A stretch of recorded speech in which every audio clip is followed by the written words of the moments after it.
안녕하세요. 스토정입니다. 오늘은 1월 28일 NBA 12경기 분석해보도록 하겠습니다. 일단 시간이 좀 늦었고 경기 수가 많기 때문에 최대한 간단하고 빠르게 간략하게 말씀드리도록 하겠습니다. 일단 첫 번째 경기는 클리블랜드 대 디트로이트죠. 일단 클리블랜드는 8승 9패, 디트로이트는 4승 13패입니다. 최근 경기에서는 클리블랜드가 2연패에 빠졌고 디트로이트는 필라를 상대로 119대 104로 승리를 거뒀죠. 하지만 디트로이트는 지난 경기에서 필라델피아를 상대로 승리하긴 했지만 필라의 엔비드 선수가 없었죠. 반면 클리블랜드는 레이커스에게 패배를 당하며 연패에 빠졌습니다. 일단 클리블랜드가 1.44로 정배를 받았고 디트로이트가 2.20으로 역배를 받았죠. 저라면 이 경기는 클리블랜드 일반승이 가장 좋지 않을까 싶네요. 물론 클리블랜드가 연패에 빠지긴 했지만 지난 두 경기 상대가 보스턴과 레이커스였기 때문에 충분히 패배할 수 있었다고 봅니다. 보스턴과 레이커스를 만나기 전에 클리블랜드는 생각보다 괜찮은 경기력 그리고 연승을 이어가고 있었고 섹스턴과 갈랜드가 돌아오면서 괜찮은 활약을 해주고 있죠.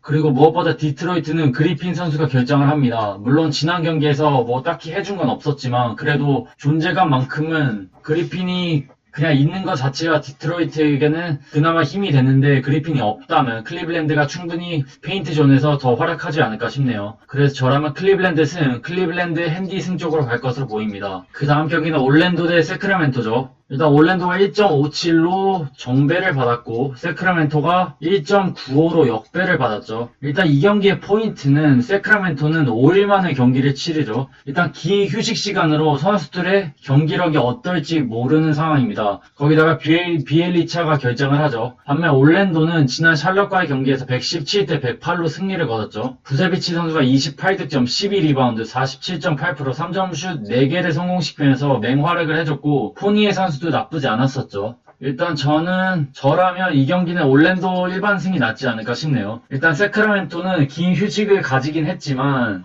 지난 경기에서 승리할 수 있었던 이유는 상대가 뉴욕 닉스였기 때문에 충분히 승리가 가능했던 점이 있었고 그리고 긴 휴식 그러니까 조금은 김이 빠진 상황이죠. 세크라멘토는. 그리고 최근 부세비치의 활약이 나쁘지 않기 때문에 부세비치를 막아낼 수 있는 전력이 그러니까 선수가 세크라멘토에는 없기 때문에 포니의 고든, 부세비치, 그리고 벤치랑 T 로스 선수가 활약을 해주면서 올랜도가 승리를 가져가지 않을까 싶네요. 그래서 저라면 올랜도 승, 올랜도 핸디 승이 낫지 않을까 싶네요. 그 다음 경기는 샬럿 대 인디애나입니다. 일단 샬럿은 패패승패, 인디애나는 패승패승으로 오가고 있습니다. 지난 샬럿은 올랜도와의 경기에서 117대 108로 패배, 인디애나는 토론토와의 경기에서 승리를 거뒀죠. 일단 샬럿이 1.70으로 정배를 받았고 인디애나가 1.78을 받았는데 사실 샬럿의 공격 옵션이 다양하긴 합니다. 다양하긴 하지만 확실히 독보적으로 팀을 완전히 이끌어 나갈 선수가 조금 부족하죠. 물론 헤이워드가 최근 엄청 잘해주고 있긴 하지만 인디애나는 사보니스, 터너 같은 확실한 페인트존 지킴이들이 있기 때문에 헤이워드가 조금 어려움이 많지 않을까 싶네요. 다만 변수가 있다면 인디애나는 사보니스가 DTD 그러니까 무릎 부상으로 빠질 가능성이 있습니다.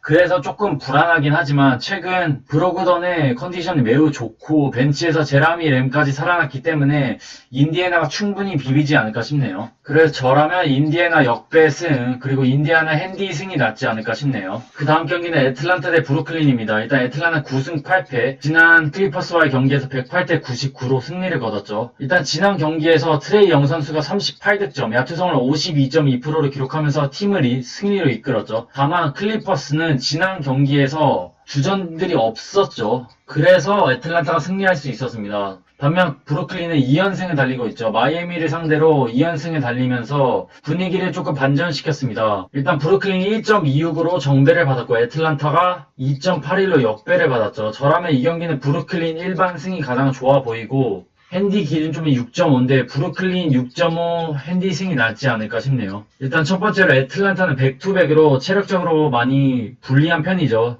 주전 선수들이 35분 이상을 뛰었기 때문에 조금 체력적으로 많이 불리하고 최근 헌터, 카펠라, 콜린스 그러니까 포워드와 센터의 활약이 나쁘지 않지만 상대가 밸런스가 좋은 브루클린이죠. 주전만큼은. 일단 듀란트가 있고 하든과 어빙이 있는 브루클린이기 때문에 확실히 가드진에서는 확실히 유리한 브루클린입니다. 그래서 조금 외곽을 공략하면서 애틀란타를 무너뜨리지 않을까 싶네요. 그래서 저라면 브루클린 핸디 승이 낫지 않을까 싶네요. 그 다음 경기는 마이애미 대 덴버입니다. 일단 마이애미는 6승 10패, 3연패에 빠졌죠. 지난 브루클린과의 경기에서 패배를 당했습니다. 일단 마이애미는 최근 엄청난 주전들이 결장을 하면서 벌써 10패를 기록했죠. 엄청난 하락세를 타고 있는 마이애미죠. 반면 덴버는 10승 7패, 연승을 달리고 있습니다. 지난 댈러스와의 경기에서 승리를 하면서 분위기가 좋죠. 물론 지난 경기에서 바튼, 밀셉이 크게 부진하긴 했지만 요키치가 20득점, 10리바운드로 더블을 기록해줬고 머레이가 16득점, 그리고 무엇보다 벤치에서 포터 주니어 선수가 30득점, 야투성을 55.6%를 기록했죠. 일단 이 경기는 덴버가 1.33으로 정배를 받았고 마이애미가 2.52로 역배를 받았는데 이번 경기는 덴버 일반승이 낫지 않을까 싶네요. 그리고 핸디는 조금 위험할 수도 있다고 보는 이유는 일단 덴버가 4연속 원정 경기를 치르는 조금 부담스러운 상황이긴 합니다. 다만 최근 경기력이 좋기 때문에, 그리고 마이애미는 드라기치, 헤로가 DTD, 버틀러, 하클레스, 레오나드가 결정을 하기 때문에 덴버가 확실히 유리한 경기입니다. 다만 마이애미에 헤로와 드라기치 선수가 온다면 마이애미 핸디 승이 낫지 않을까 싶네요. 그 다음 경기는 필라델피아 대 LA 레이커스입니다. 일단 필라는 12승 6패. 일단 연승이 깨졌죠. 지난 디트로이트와의 경기에서 119대 104로 패배를 당했습니다. 확실히 엔비드가 없는 필라델피아는 조금 약점을 보이면서 또 다른 공격 옵션을 찾지 못했죠. 물론 해리스가 25득점을 올려주긴 했지만 하워드, 그러니까 엔비드 백업 센터 하워드가 5득점에 그쳤고 커리도 7득점, 그리고 데니 그린도 부진했죠. 반면 레이커스는 3연승을 달리고 있습니다. 지난 클리블과의 경기에서 르브론 제임스가 46득점, 3점슛 7개를 성공시키면서 맹활약을 해줬죠. 일단 이 경기는 레이커스가 1.48로 정배를 받았고 필라델피아가 2.11로 역배를 받았는데 저라면 이 경기는 레이커스 일반승이 낫지 않을까 싶네요. 물론 최근 엔비드가 있는 필라델피아가 엄청난 경기력을 보여주고 있긴 하죠. 다만 레이커스는 앤서니 데이비스, 르브론, 그리고 가솔까지 있고 벤치에서는 헤럴이 지키고 있기 때문에 확실히 페인트존에서 엔비드를 막아낼 수 있는 선수가 그나마 많습니다. 그리고 무엇보다 필라델피아의 최근 외곽이 다시 흔들리고 있죠. 데니 그린 그리고 커리는 DTD 상황이기 때문에 외곽에서도 그렇게 우위를 점할 수 있는 상황이 아닙니다. 다만 시몬스와 해리스의 컨디션이 나쁘지 않기 때문에 충분히 비빌 수는 있겠지만 그래도 레이커스 일반승이 낫지 않을까 싶네요. 다만 변수가 있다면 르브론과 AD의 출전 여부가 불투명으로 나오는데 사실 이렇게 하고 매번 나오긴 하지만 혹시라도 아침에 나오지 않는다면 이 둘 중 한 명이라도 나오지 않는다면 이 경기는 패스하는 게 낫지 않을까 싶네요. 그래서 레이커스 핸디 승이 낫지 않을까 싶네요. 그 다음 경기는 토론토 대 미러키입니다. 일단 토론토는 7승 10패, 패승승패로 오가고 있죠. 반면 미러키는 10승 6패, 승패 패승을 오가고 있습니다.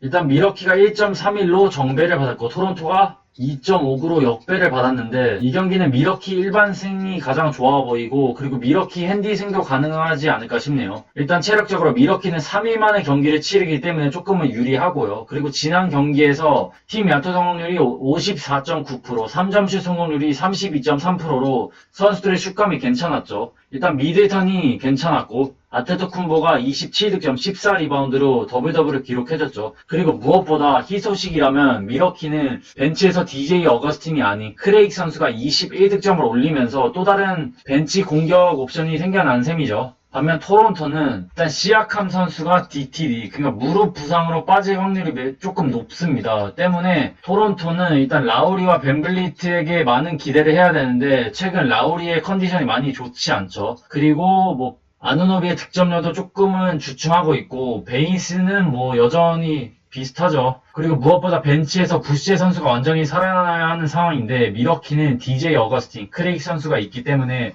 충분히 부시를 상대로 충분히 우위를 점하지 않을까 싶네요. 그래서 저라면 미러키 승이 가장 좋아 보입니다. 그 다음 경기는 샌안토니오 대 보스턴입니다. 일단 샌안토니오는 9승 8패, 승패 패승을 오가고 있죠. 지난 워싱턴과의 경기에서 121대 101로 승리를 거뒀습니다. 팀 야투 성공률이 50%를 기록하긴 했지만 일단 더마 드로잔 선수가 9득점에 그치면서 심각하게 부진했죠. 그리고 알드리지도 15득점밖에 올리지 못했네요. 반면 보스턴은 10승 6패, 2연승을 달리고 있습니다. 지난 시카고와의 경기에서 119대 103으로 승리를 거뒀죠. 테이텀 선수가 복귀하면 휴식하면서 조금은 주춤할 것으로 보였는데 그래도 테이텀이 24득점을 올려줬고 타이스가 잘해줬네요. 19득점을 올려줬죠. 일단 이 경기는 보스턴이 1.36으로 정배를 받았고 샌안토니오가 2.41로 역배를 받았죠. 이 경기는 저라면 보스턴 일반 승이 가장 좋아 보이고 보스턴 핸디 승도 나쁘지 않다고 봅니다. 일단 샌안토니오는 3일 만에 경기를 치르고 보스턴이 이틀 만에 경기를 치르죠. 다만 샌안토니오는 확실히 보스턴보다 괜찮은 벤치, 그러니까 세컨드 유닛이 있습니다. 그래서 벤치 싸움에서는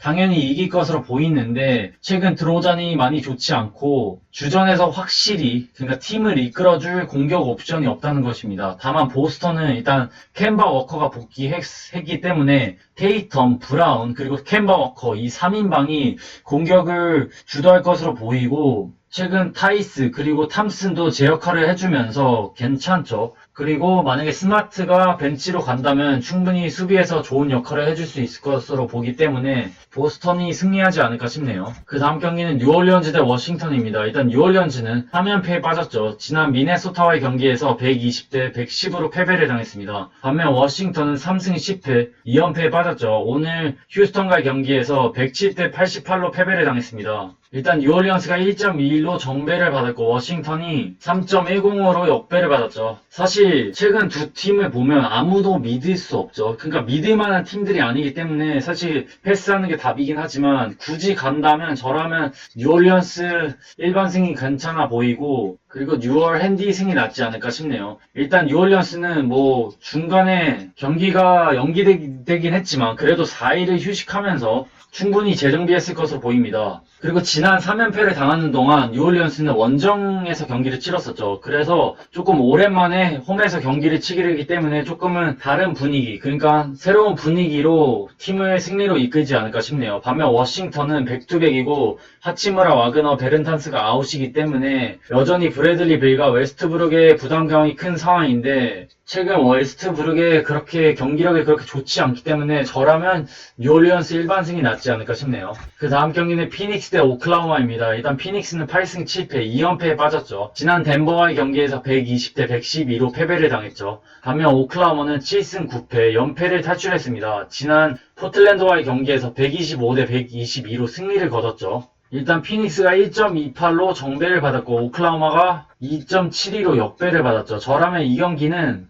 오클라호마 핸디 6.5 승이 가장 좋지 않을까 싶네요. 일단 이 경기의 포인트는 피닉스는 4일 만에 경기를 치르긴 하지만 부커가 결정을 합니다. 공격 1옵션이 부커가 결정하면은 피닉스는 또 다른 공격 옵션을 찾는데 조금 어려움이 많지 않을까 싶네요. 뭐 크리스 폴이 있긴 하지만 그렇게 공격력 그리고 적극성이 좋은 선수가 아니기 때문에 부커만큼의 득점력을 뽑아낼 수가 없고 그리고 사리치와 데미안 존스까지 결정을 하기 때문에 확실히 오클라호마가 충분히 비비지 않을까 싶네요. 그리고 최근 오클라호마의 경기력이 그렇게 나쁘지 않다고 봅니다. 기에저스 알렉산더의 경기력도 많이 올라왔고 지난 경기에서 승리하면서 조금 분위기를 타지 않을까 싶네요. 그래서 저라면 오클라호마 핸디 승이 낫지 않을까 싶네요. 그 다음 경기는 유타 대 댈러스입니다. 일단 유타는 13승 4패 9연승을 달리고 있죠. 반면 댈러스는 8승 9패 2연패에 빠졌습니다. 일단 최근 유타는 엄청난 활약으로 9연승 최근 NBA 팀들 중에 가장 경기력이 좋은 팀이죠. 반면 댈러스는 지난 덴버와의 경기에서 117대 113으로 아쉽게 패배했죠. 일단 유타가 1.41로 정배를 받았고 댈러스가 2.27로 역배를 받았는데 저라면 이 경기는 과감하게 댈러스 역배승 쪽으로 갈 것으로 보입니다. 그래서 저라면 댈러스 역배승 그리고 댈러스 프랜승이 좋지 않을까 싶네요. 더 좋은 건 뭐 플러스 핸디승이겠죠. 더 안전한 건. 일단 유타는 백투백이죠. 일단 백투백이기 때문에 체력적으로 불리한 면은 확실히 있고 그리고 유타의 9연승을 자세히 살펴보면 이 9경기 중에서 유타보다 전력이 낮은 팀들밖에 없었습니다. 그러니까 미러키와 덴버 빼고는 조금 못하는 팀들이었기 때문에 충분히 승리할 수 있었다고 봅니다. 반면 댈러스는 일단 클레버 리차드슨이 결장을 하지만 최근 돈치치의 활약이 미쳤죠. 지난 경기에서 35득점, 11리바운드, 16어시스트로 엄청난 활약을 해줬고 하더웨이와 포르징기스가 버티고 있기 때문에 조금은 지쳐있을 유타에게 댈러스가 패배를 안겨주지 않을까 싶네요. 그래서 저라면 댈러스 역배승 그리고 더 좋은 픽은 댈러스 핸디승이 낫지 않을까 싶네요. 마지막 경기는 골든스테이트 대 미네소타입니다. 일단 골든스테이트는 9승 8패, 승 패패승을 오가고 있죠. 일단 두 팀은 이틀 만에 연달아 맞붙는 상황이죠. 일단 지난 맞대결에서 골스가 미네소타를 상대로 130대 108로 승리를 거뒀죠. 일단 골든스테이트는 케번 루니 선수를 주전 라인업으로 올렸고 와이즈맨을 벤치로 시작했는데 일단 와이즈맨은 제 역할을 해주긴 했지만 케번 루니가 2득점, 야투성으로 25%에 그치면서 조금 좋진 않았었죠. 그래도 커리가 36득점, 3점슛 7개를 성공시켰네요. 반면 미네소타는 디안젤로 러셀과 칼 앤서니 타운즈, 그러니까 공격 1, 2옵션들이 빠지면서 조금 어려움이 많은 상황입니다. 그리고 이번 경기에서도 결정을 한다고 하네요. 일단 골스가 1.20으로 정배를 받았고 미네소타가 3.16으로 역배를 받았는데 저라면 이 경기는 일반 승패는 패스하고 그리고 조금 모험을 걸고 미네소타 8.5 승이 낫지 않을까 싶네요. 그러니까 미네소타 핸디 8.5 승이 낫지 않을까 싶네요. 저라면 이렇게 갈 것으로 보입니다. 사실 전력에서 골든스테이트가 압도하고 공격 1, 2옵션이 빠진 미네소타이긴 하지만 충분히 골든스테이트의 커리 선수의 슛감이 흔들린다면 충분히 골스가 미네소타를 상대로 허덕일 것으로 보입니다. 왜냐면 골스는 일단 그린 루니가 있기 때문에 그렇게 득점력이 좋지 않은 선수들이 있고 그리고 오브레의 기복도 심하고 그리고 커리까지 슛감이 조금 흔들린다면 충분히 미네소타가 8.5 승은 가져가지 않을까 싶네요. 그럼 1월 28일 NBA 12경기 분석해봤습니다. 경기가 많다 보니 아주 간략하고 빠르게 분석해드렸는데 경기가 많은 만큼 잘 골라가셨으면 좋겠습니다. 시청해주셔서 감사합니다. 건승 레스